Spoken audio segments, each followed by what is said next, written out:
I don't know. I All don't right, know. enough.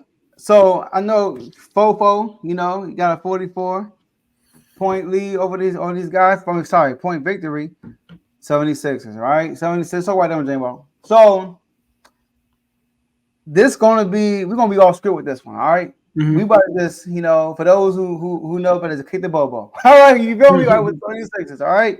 So Some we people about know to it as chew the fat. there it is. All right. So look, J-Mo, first I want to start off by asking you this, all right? Now, a lot of people with the James Harden situation going on early in the season, people were like, "Oh, it's, they need somebody they should trade on, get somebody else, blah, blah, blah." And you kept saying we don't need Harden, we got Maxey, and you've been saying that since last year. All right. So let's talk about the evolution, I should say, of Maxey getting more minutes and Tobias being the third option. You mentioned that too. Let's Mhm. talk about that real quick. Okay, so I want to start by saying shout out to Maxey.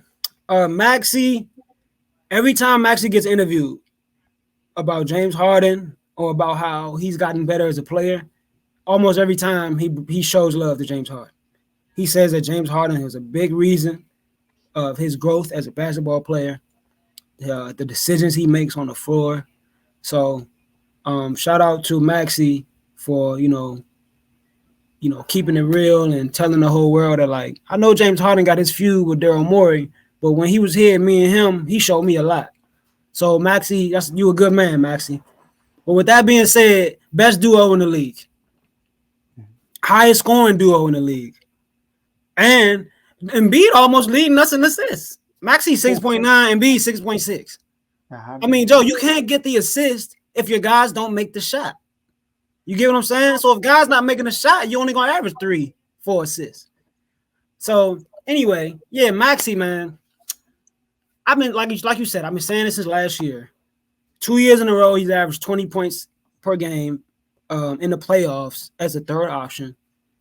2 years ago, when we lost to Miami, when Embiid got hurt and broke his face, Maxey was our leading scorer that series, and we had James Harden and Tobias Harris.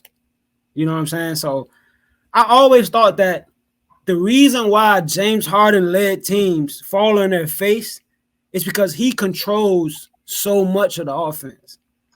You get what I'm saying? He controls so much of the offense that if he does good, the offense does good. But if he does bad, I mean, I wish I could have the stats on how many games we won when he played terrible, James Harden. It's hard to overcome a guy who's running your offense that plays terrible. Mm-hmm. So I've been saying, like, I feel like we can be just as good without Harden that we are with Harden. I always felt that Tobias Harris was lost in the sauce when James Harden came over there. He's really turned into a catch and shoot guy. And then him and Embiid, with Harden and Maxey on the floor, him and Embiid can't really coexist because they both like the mid range, the mid post. So with James Harden gone, the ball is moving a lot more. Embiid still has a huge usage rate though. Embiid still has a huge. It's a lot of our offense where he get the ball, try to set stuff up, the double team will come, pass it, and get it right back.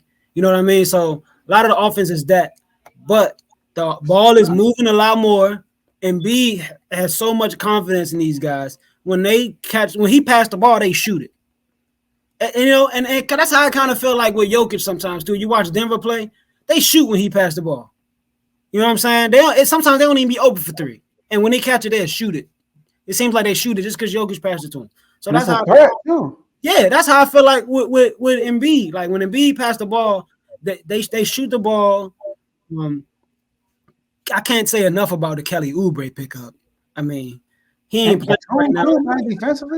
He's a big pickup, bro, for our team, man. Because Tobias Harris, he's aggressive, but he's not explosive. He's not athletic, and I don't want to sound like I'm criticizing him, but he's a little soft, man. Sometimes he try to go to the basket, he barely gets off the ground. He try to draw contact, and he falls away from the basket shooting layups versus going to the basket shooting layups. I remember Dad used to always tell me when I shoot the layups, don't go to the backboard, go through the backboard. Mm-hmm. Sometimes Tobias, he can get knocked off his course because he's not strong. He's not explosive. And I feel like with Oubre coming in and out the game and him and Tobias replacing each other, it's a nice mixture of both. Tobias are getting that mid-range pull-up, you know what I mean, do a soft little hook shot. Oubre trying to go dunk on you. Oubre catching and shooting. Oubre slashing. Not to mention the pickups of Robert Covington, Nicholas Batum, Marcus Morris, and like I said, the signing of Oubre. With those 4 guys alone, those are the best defenders that we've ever had on the wing, besides Ben Simmons. Like we've never had a collective unit of perimeter defenders. We've always had Ben Simmons and Robert Covington. And then when Robert Covington left, we just had Ben Simmons. And then you bring Daniel House in, but Daniel House gonna score 2 points. PJ Tucker was playing good, but he scored 2 points. You guys played 20 minutes to score 2 points. I'm sorry. Oh my God. How valuable you think you are to the team? You're playing too many minutes to score 2 points. So Nick Nurse got these boys balling. It's funny, they brought in the doctor the whole time. We just needed a nurse. Like he was trying to what's wrong with it, you know what I mean? They try to run surgery. We just needed a physical. You know what I mean? But yeah, man. Nick Nurse wants Maxey to be more aggressive. He said people think Maxey shoot the ball a lot. They want him to be more aggressive. Nick Nurse, and that's another thing I like about Maxey, bro. He's unconscious. I watched the game and Embiid go to the bench. Maxey will shoot 8 times in a row, Joe, and only make 2. Hey. But on that 9th possession, guess who got the ball? Maxey. Maxey's unconscious, and that's what you need in a star player. And when you're a star player, you have short-term memory. You forgot about that last play. So, yeah, man. Shout out to Paul Reed. My man Paul Reed got some of the biggest pressure in the NBA. He's the replacement of the MVP. So it seems like there's a major drop-off when Embiid go to the bench. But Paul Reed don't do nothing but come in and do his job. He playing great defense, so. Always been a great defender. Shout out to my man Paul Reed. It was one play, LeBron James got the ball on the wing. And Paul Reed was on. He started dribbling to me last. I'm like, bro, you ain't got no back. He's all right. Come on, call the pick. Like, I can't get back. So, all right. So yeah, y'all hooping, man. I mean, I feel like y'all are better like this than with Harden, because in the playoffs, when Harden was there, especially after he had those games, Embiid wasn't as aggressive as he should have been. He deferred to Harden too much to me. All right. So, but let's talk about the playoffs. Okay. Now in the playoffs, J-Mo, you got 2 teams in your way, Boston and Milwaukee. Everybody else in the East, y'all feel like y'all can handle. Some will say Miami Heat in y'all way too. So let's throw Miami Heat in there. For the sake of you know how I feel about the Heat, bro. I'm sorry. So in these 3 teams, right? Do you like which 1, 2, or 3 of these 3 teams you feel like Philly can go past? And is there a team that you feel like they just it's gonna like y'all probably can't take them out? No, I think we can beat anybody in the East. Okay. I think that like when Damian Lillard went to the Bucks, I ain't gonna lie, it was like, whew. But you watch them play, they don't play defense. And because they don't play defense, Dame can score 35. Maxey gonna have 34. Maxey gonna have 34. Dame can't check Maxey. So, and then the Celtics, man, every year they say the Sixers can't get over the hump. The Sixers can't this. Every year the Celtics shoot themselves in the foot. I mean, they got the best team in the NBA for the last 2-3 years and fall on their face. And when I say fall on their face, I mean like they lose in terrible fashion. Yeah. I don't care what nobody say. That Heat series, they lost in terrible fashion. I don't care how close it was. 7 games, they lost in terrible fashion. They went down 3-0, and they had the best player. Coming into the series, everybody would say Jason Tatum is the best player in this series. No. And not only is he the best player, the Celtics was the best team. And they fall flat on their face. So they went to the finals against the Warriors. They fell on their face when they lost. Tatum had like 89 turnovers. 89. And he averaged 22, something like that, shooting Yeah, so like under 40%. yeah, man. So I think that with these new defenders that we got, Robert Covington's back. He was first team all defense when he was with us years ago. Robert Covington's back. Marcus Morris, Oubre, Batum. We got some 3-and-D guys that can guard Tatum and them. And now we got I like the scheme, this defensive scheme that Nick Nurse is putting on the team, and we a much faster paced team. We moving more at the pace of Maxey. Yeah, We moving at the pace whoever the ball handling, and that's Maxey right now. And I like how Embiid getting the rebounds and pushing them in on the fast break. So now somebody got to stop ball, and it can't be just anybody. Embiid pushing on the break. Joe, if Embiid pushing on the break, Jaylen Brown can't stop ball unless he's ready to draw a charge, which most people are not prepared to do. So that's why Embiid can run the break like that. So I don't see no team that we can't beat. Now, do I think we will? That's a different question. I gotta let some of the season go on a little bit more, but I don't see a team. I don't see a team we can't beat. Like if he was to match up against any of these teams in the East, I'm not like, oh, man, we gotta play them. So yeah, I'm not losing sleep regardless of who we matching up with this year. How I look at y'all is this: if y'all play Miami, Miami, they're a very smart team. I feel like Nick Nurse is a better coach than Doc Rivers when it comes to like playing the right way for 4 7-game series, making adjustments, all that good stuff. Nick Nurse is a really good coach, in my opinion. And also, when it comes to look, the Celtics are still in his connection. When it comes to the Celtics, my whole thing with the Celtics is the same thing we said about Tatum is what we say about Embiid. Because every time the Celtics play the 76ers, I feel like Embiid didn't give his all. And I know I'm going to repeat this. You know what? This is what we're going to do, y'all. We're going to go into a quick commercial break. All right? I got my, go a quick commercial break. Ty, you're going to be happy. All right? We'll be right back after a minute. Yo, my name is Lambo Anlo. This is Dimitri. This is Ed Han. My name is Daryl Julian, and this is Refuse to lose sports. Refuse to lose sports. Refuse to Lose Sports. Refuse to lose sports. Mine, it can't be diffused. If you ain't thinking the same, then we playing by different rules. You can't see the vision, we living at different views. Until we complete the mission, keep getting up, never snooze. I walked a mile in my shoes, had the mind of a fool, chasing diamonds and jewels. Trust me, I was confused. Started minding my business and used my mind as a tool. Ended up finding my purpose and found the time to get to it. They told me I couldn't do it. They told me I couldn't make it. They sold it, could never break it. That's sadly mistaken. I need a piece of the pie. I want it so bad I can taste it. They told me, keep on running toes. They gon' take them. Refuse to lose, built to win. Apply myself, I felt it in.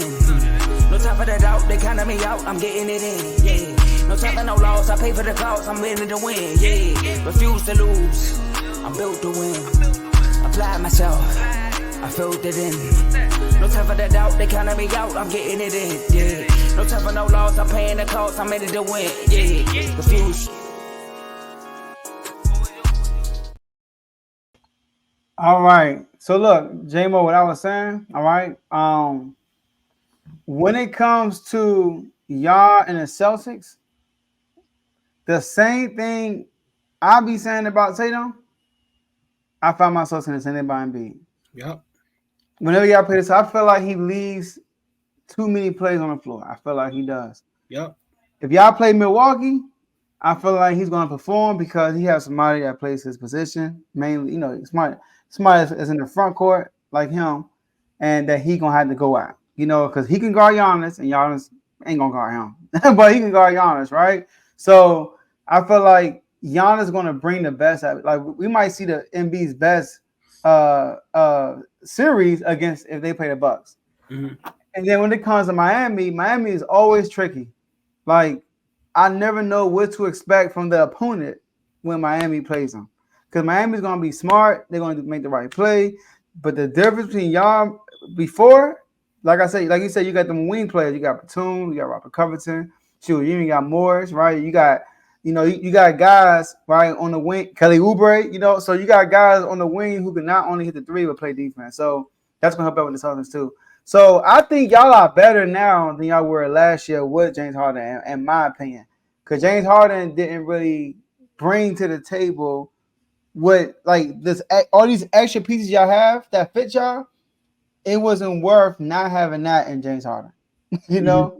So I'm looking forward to it. I hope y'all play the Bucks. James Harden need the ball in his hand, bro. You know how many times Maxey come across the screen, get the ball, got nothing, give it back. Run back, come through, get the ball. Like, James Harden's not doing that, man. James Harden has the ball. He sets it up. If he's not setting nothing up, he's in the corner.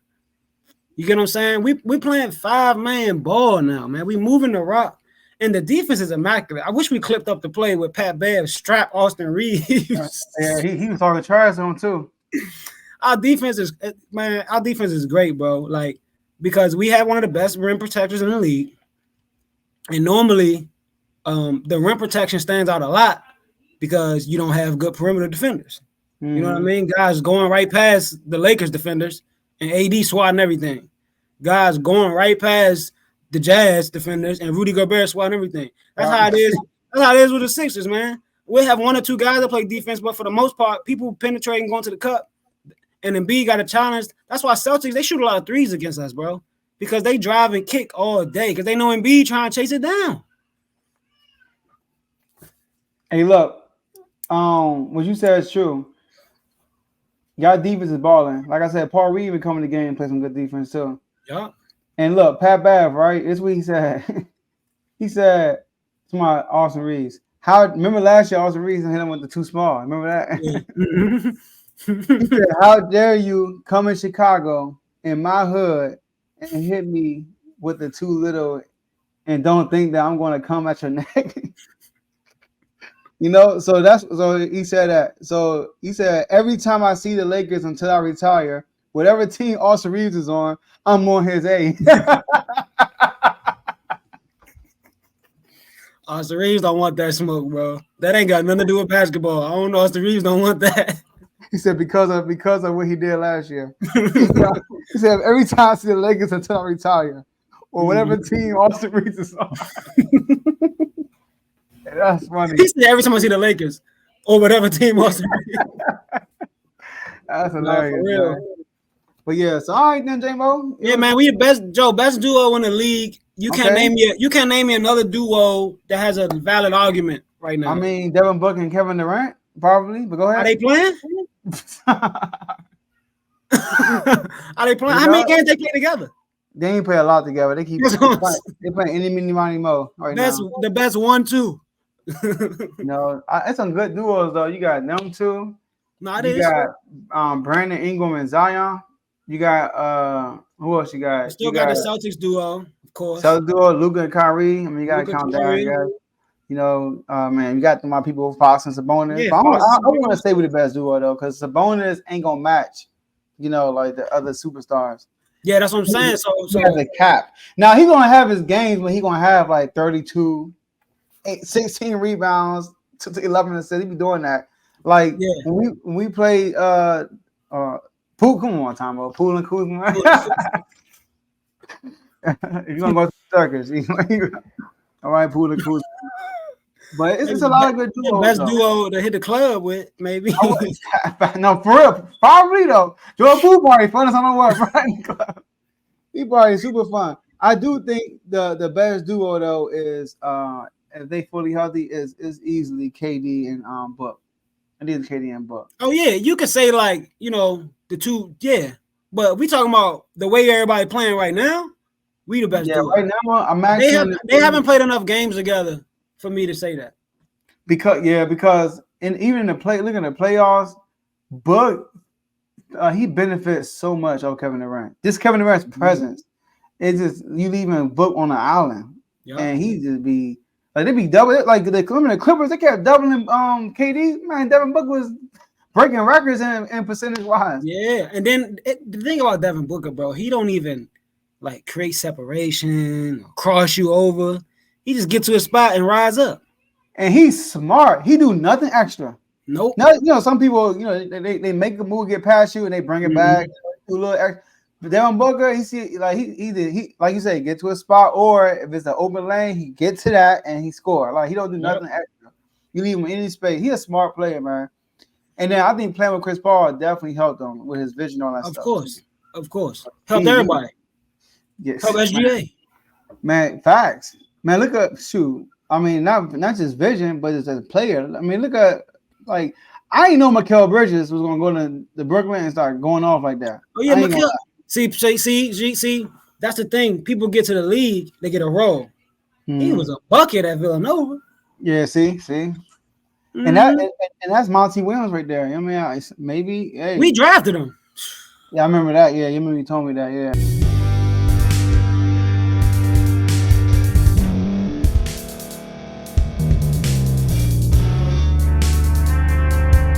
Thank you for staying to the end. If you're watching this on YouTube, please like this video, subscribe, and also hit that notification button so you can be notified next time we put out a video. If you're listening on any podcast platform, subscribe and hit that notification button, y'all, so you can be notified we put out another podcast audio. And last but not least, hit that share button. No matter what you're listening to or watching it, hit that share button and send it to somebody that you know that would love to watch this episode you just listened to. So once again, thank you for staying to the end, and we'll see y'all at the next episode.